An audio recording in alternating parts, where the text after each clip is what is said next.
What is the function today and Okay. I'm just very excited to be here.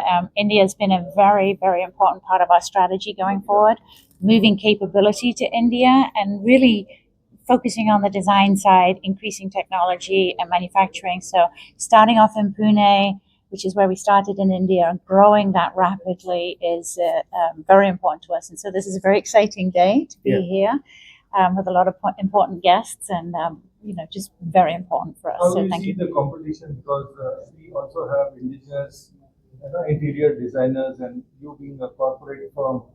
So how do you see the competition over here in India?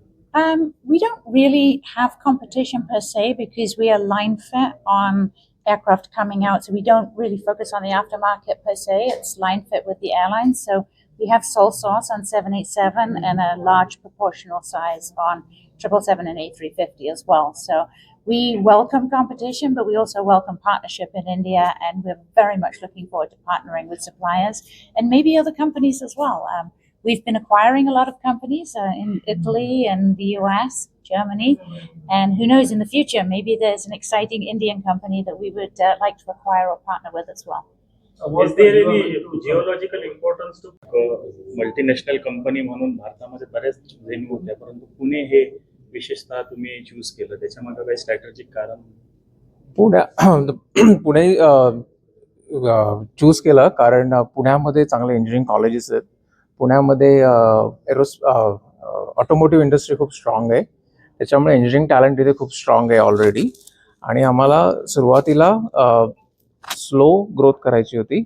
आमचे गोल तेवढे हाय नव्हते, goals फार limited होते आणि त्याच्यामुळे आम्ही पुण्यामध्ये पहिले चालू केलं. पुण्यामध्ये MIT, CEOP top colleges. In fact इथे आमच्याकडे इंजिनियर्स आम्ही रिसेंटली हायर केले MIT मधनं. ते मुलं आणि मुली 6 महिन्यामध्येच एकदम सिनियर इंजिनियरच्या लेवलची कामं करायला चालू केले. आणि ते जे पुण्यामध्ये आहे त्याच्यामुळे ते दॅट वॉज अ बेसिक. आणि ऑल्सो ऑटोमोटिव्ह इंडस्ट्री पण खूप स्ट्रॉंग आहे, ते इंजिनिअरिंग टॅलेंट बऱ्यापैकी अवेलेबल होतं आणि आम्हाला स्ट्रॅटेजिकली स्लोली ग्रो करायचं होतं. कारण आमचा प्लॅन असा नव्हता की थोडंसं काहीतरी मॉडेलिंग ड्राफ्टिंगचं काम द्या जे कुणाला करायचं नाही US मध्ये आणि जपानमध्ये. आम्हाला इथे ते काम करायचं होतं की एकदम असं टॉप क्लास इंजिनिअरिंग, म्हणजे तुम्हाला सगळं कळायला पाहिजे, कुठलं मटेरियल सिलेक्ट केलंय, का सिलेक्ट केलंय, कुठली मॅन्युफॅक्चरिंग प्रोसेस आहे, ते सगळ्याचा विचार करून आम्हाला वाटलं Pune would be the first place to start. Business point of view तुमचे फ्युचर प्लॅन्स काय आहेत इथून पुढे? महाराष्ट्रामध्ये इंजिनिअरिंग ग्रोथ होत राहणार आणि बँगलोरमध्ये पण होत राहणार. पुण्यामध्ये ऑटोमोटिव्हचं हे खूप आहे ना, सप्लाय चेन खूप आहे, तर त्याचा वापर भरपूर होईल. कारण आमचं सध्याचं जे सप्लाय चेन आहे ते खूप जपानमध्येच आहे. जपानमध्येच आम्ही सप्लाय चेनचे ॲक्टिव्हिटीज करतो. त्या ॲक्टिव्हिटीज आता पुण्यामध्ये करायच्या ऑपॉर्च्युनिटीज खूप आहेत.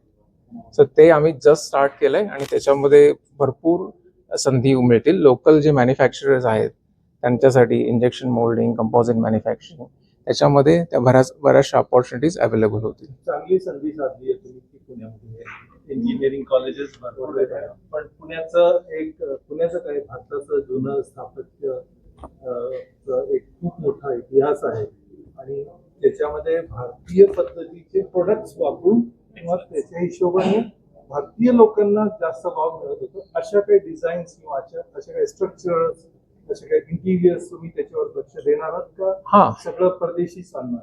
नाही, इंजिनिअरिंग इथे सगळंच होणार जे आम्ही करतो सध्या. आता सध्या आम्ही इंजिनिअरिंग करतो US मध्ये, जपानमध्ये, ते आता आम्ही इंडियामध्ये करणार आणि इंडियामधल्या इंजिनियर्सला सगळं त्याचं हे मिळेल, पूर्ण एक्सपोजर मिळेल. म्हणजे सुरुवातीपासून डिझाईन, त्याचं सर्टिफिकेशन, मॅन्युफॅक्चरिंग, सप्लाय चेन, प्रोडक्टमध्ये जेव्हा आपण डिलिव्हर करू, जसं एअर इंडियाला दिलं आपलं प्रोडक्ट, त्यांना त्यांच्या फ्लीटमध्ये काहीतरी प्रॉब्लेम झाला त्याचा सपोर्ट पण इथनं करणार. भारतीयांना फायदा हा की इथे ती engineering ecosystem aerospace ecosystem develop होणार.